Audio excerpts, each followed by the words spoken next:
Pay attention, man. Pay attention. It's your finance guy, Terrell Priest.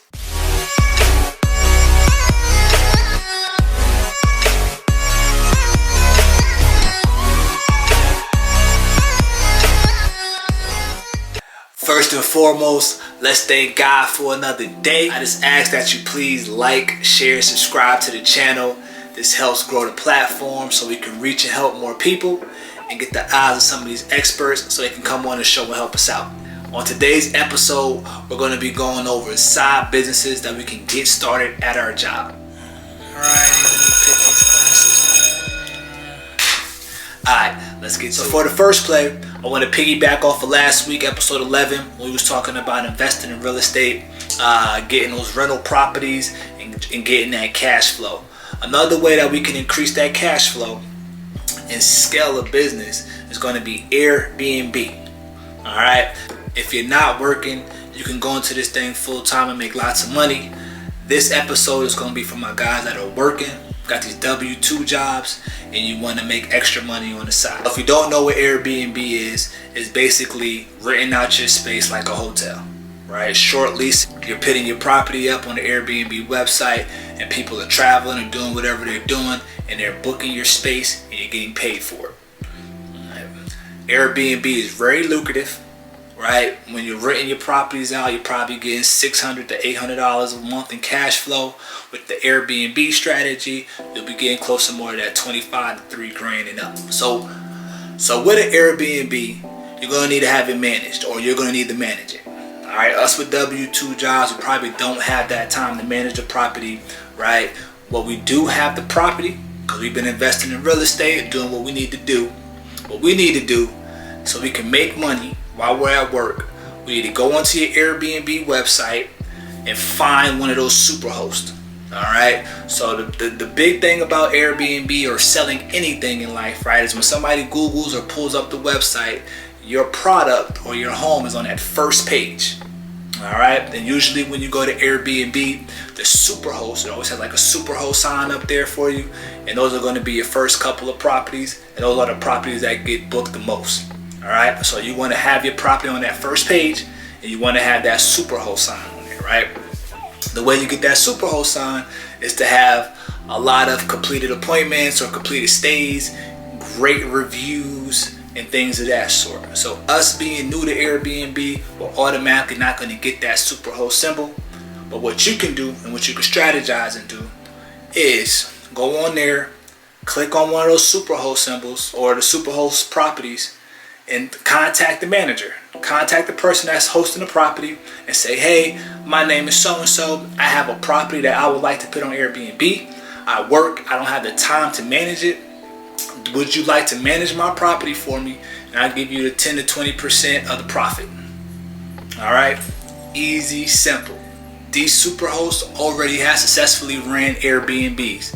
All you're doing is plugging your property in there. You're going under their account, so you'll have the super host status and everything that you need, and you have a professional that has been doing this for a while, proven track record managing your property.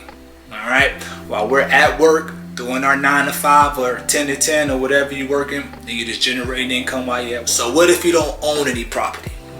Perfect. There's another way that you can get into the Airbnb space, and that's by renting. All right. Going on Zillow, finding a landlord, finding a property that works for you, and you're just going in and renting the property.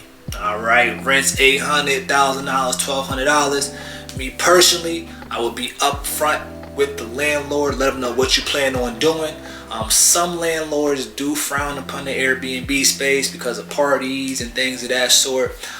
Strategize when you're speaking to the landlord, right? Hey, his rent's $1,000. Maybe you come in and say, hey, I'm going to be making the money. How about I give you $1,200? All right, $1,200 a month. Or, just explain to him that, hey, your property is going to be professionally managed. You're going to get your professional cleanings in there 4 to 5 times a month. And that, hey, any repairs that need to be done to the house, I'll take care of that. All right, so got to kind of win him over. Other landlords, hey, as long as I get my rent, I don't care. But this is an easier way for us to get into the Airbnb space without having to own property. Alright, so for my people that do own their homes, if it's a condo, townhouse, anything with an HOA fee, be careful, alright, because in those HOA clauses, there are some type of terms in there that, hey, you can't short-term lease, or you can't do the Airbnb and things of that sort. Some startup stuff you might need if you got some old furniture in there, or you can go on Facebook Marketplace, buy your furniture. You need your towels, your sheets, and things of that sort. Some other expenses you need to be looking at when starting an Airbnb. You need to look at the maintenance, right? The cleanliness, right? You got to have some maids come in there, clean the condo or whatever you're renting out after every stay, or if you have the time, you go in there and do that. But that's the great thing about having the super host or having somebody managing it for you. They already got that system set up. All right, they already got their cleaners on clockwork. They know how it works.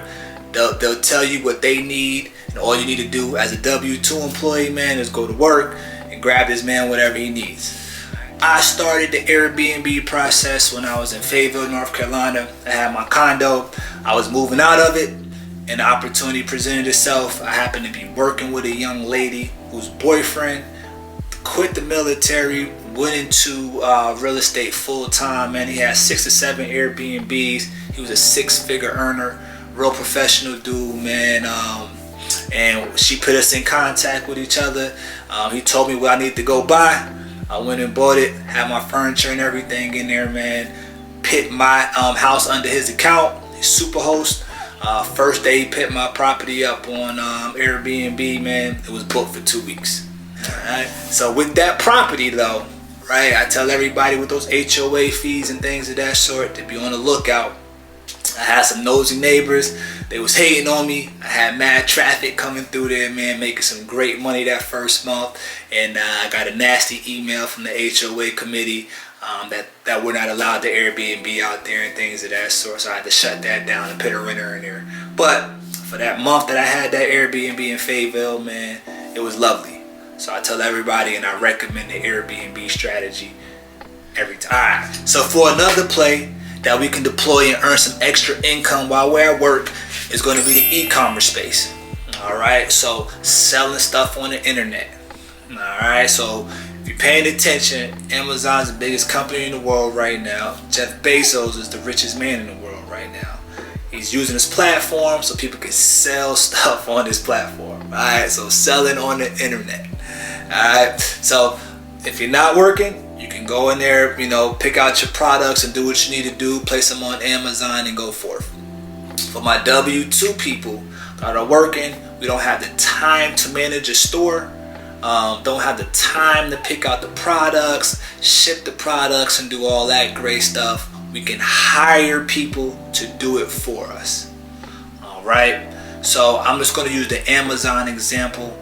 Because I personally invested into the Amazon space and had a store running.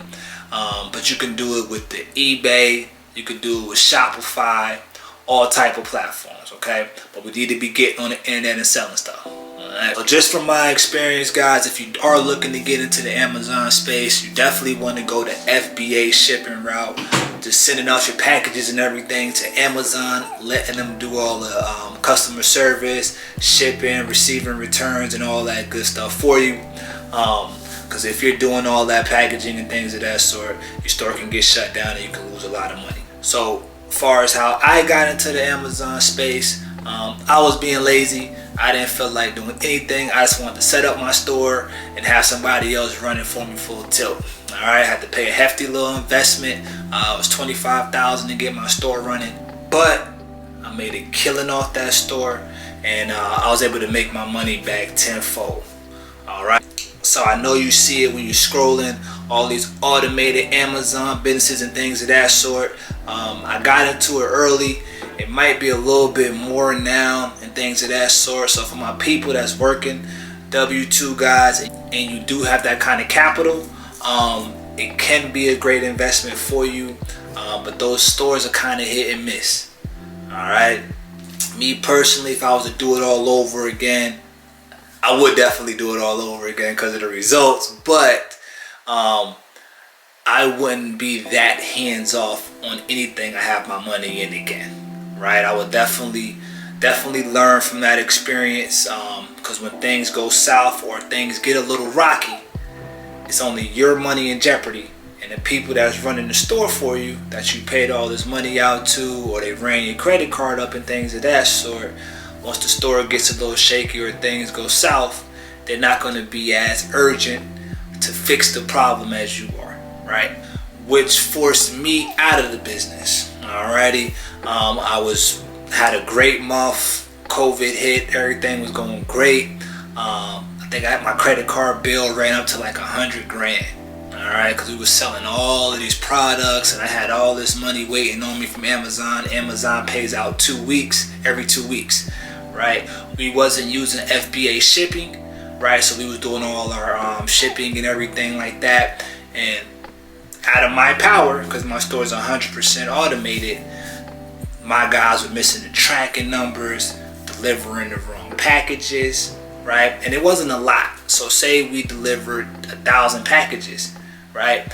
There's 1 or 2 people that might have had the wrong tracking number, or they might have received the wrong product, right? But out of those 2, you're renting or you're buying off Amazon, so you expect everything to be smooth. So those 2 people that didn't have smooth transactions, of course, got onto the store and left bad reviews and things of that sort.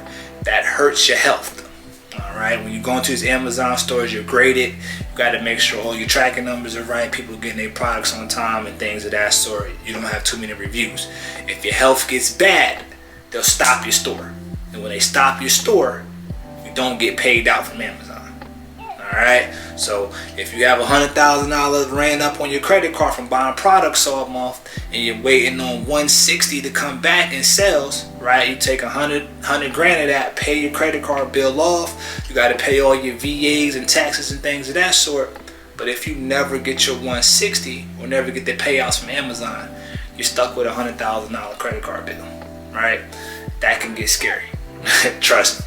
So I recommend to all my guys that want to go automated like that, do some automation, but I would definitely go FBA. Let Amazon handle all your tracking and your packaging and things of that sort, so you never have to worry about the health of your store, and you can make sure your money's coming in every 2 weeks.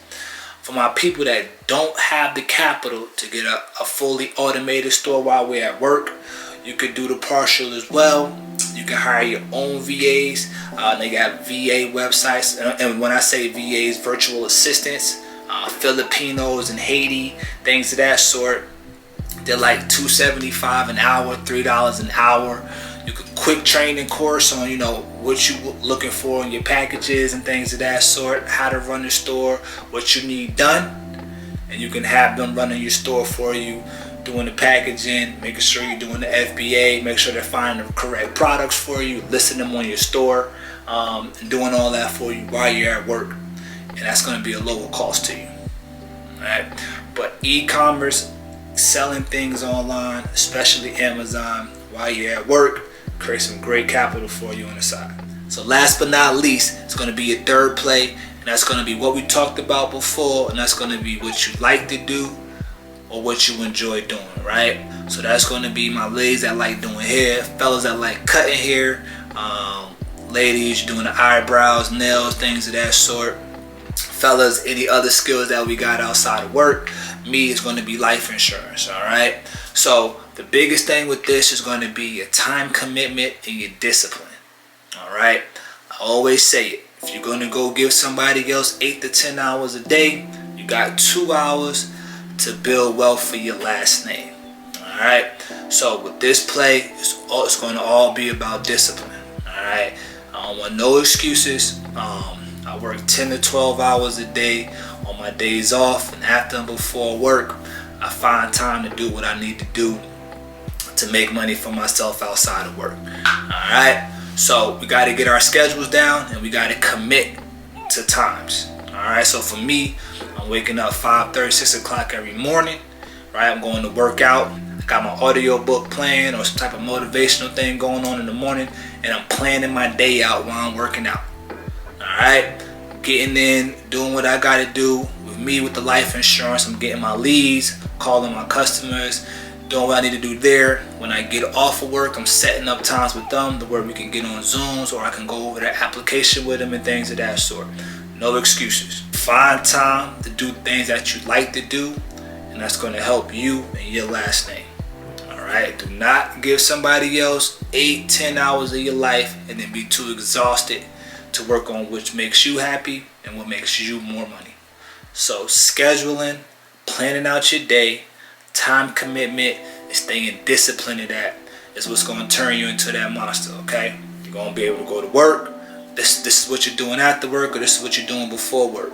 All right, you're building. That's going to turn you into a monster. It's going to turn you into a very highly productive person. All right, you don't think you can do it today, but you can do it. I promise you. Put your mind to it and stay disciplined, and it can happen for you. Because 2 incomes or 3 incomes is always better than 1. And just to wrap everything up, all right, I'm not telling you to go quit your job and be an entrepreneur and things of that sort. All right, these are all plays that we can do while we're working. All right, and for my people that's looking to get into the entrepreneur space and things of that sort, understand, man, before you make that leap, I know a lot of people on the internet are telling you entrepreneurship, and they're probably right. But you got to dig deep inside yourself and understand who you are, right? If you're in your company right now and you're competing with 100 people or 50 people or whatever you're doing in your little company, right? If you're not the best or one of the top tier employees there, right? You got to think about that. Because once you step into the entrepreneur space, you're competing with the world. All right? If you can't compete and be top tier in that little company that you work for, you got to think about you getting out here into the league with the best of the best and trying to compete on a bigger platform. All right? So your work is like the JV high school basketball. All right? You got to make sure that you're the best guy at your high school first and foremost, or the best talent in your conference before you try to go into the NBA and play with the big boys, right? Because these boys been entrepreneurs since they've been 18, 17. They've been in that space longer than you've been in there, right? So these guys been in the NBA longer than you've been in there, all right? I'm not trying to scare you or do anything like that, right? If you got a dream, always go for it, right? But I want to teach y'all how to leverage your job, make the income you need to make, and if we're ready to make that jump, think about it and be real with yourself, right? If you don't have the discipline to get up and knock out your side hustle before you go to work, or knock out your side hustle after work, right? If you don't go the extra mile as an employee, if you're not one of the top earners as an employee, the entrepreneurship route just might not be for you right now, right? Employ the skills, employ the discipline while you're at work, leverage your job, and then when you're ready to take that leap, when you're the better person at your job, then I say take that leap. All right. Right now, the only reason some of us get up on time at 8 o'clock is to go to work. All right. If you don't have no discipline, man, stay yourself at work. Employ some of these strategies, man, that'll wake you up a little bit, turn you into that monster, and then get to being great. All right. So let's wrap everything up. First and foremost, our first play is going to be the real estate like always, but we're going to go in there and we're going to Airbnb it.